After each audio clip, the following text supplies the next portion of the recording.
തിരുവനന്തപുരം കാട്ടാക്കടയിൽ മദ്യലഹരിയിൽ കാർ ഓടിച്ച ഇരുചക്ര വാഹനങ്ങളെ ഇടിച്ചു തെറിപ്പിച്ചു. മലയൻകീഴ് മുതൽ ഇന്നോവ കാർ ഭീകരാന്തരീക്ഷം സൃഷ്ടിച്ചതായി നാട്ടുകാർ പറയുന്നു. നാട്ടുകാർ തടഞ്ഞു നിർത്തി പോലീസിന് കൈമാറുകയായിരുന്നു.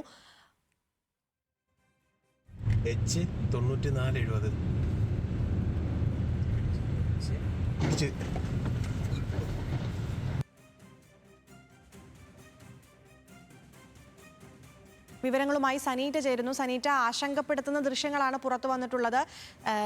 മദ്യലഹരിയിലായിരുന്നു എന്നുള്ളത് തന്നെയാണ് സ്ഥിരീകരണം, അല്ലേ?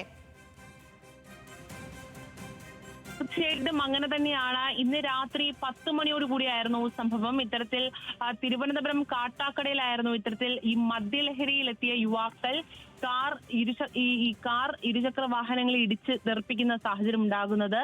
എന്തായാലും ഈ നാട്ടുകാർ പറയുന്നതനുസരിച്ച് ഇവർ മദ്യലഹരിയിലായിരുന്നു. നാട്ടുകാർ പിന്നീട് ഈ വാഹനത്തെ തടഞ്ഞു നിർത്തി പോലീസിന് കൈമാറുന്ന സാഹചര്യമായിരുന്നു. തിരുവനന്തപുരത്ത് നിന്ന് കാട്ടാക്കടയിലേക്ക് വന്ന ഇന്നോവ കാറാണ് മറ്റു വാഹനങ്ങളെ ഇടിച്ചു തെറിപ്പിച്ചത്.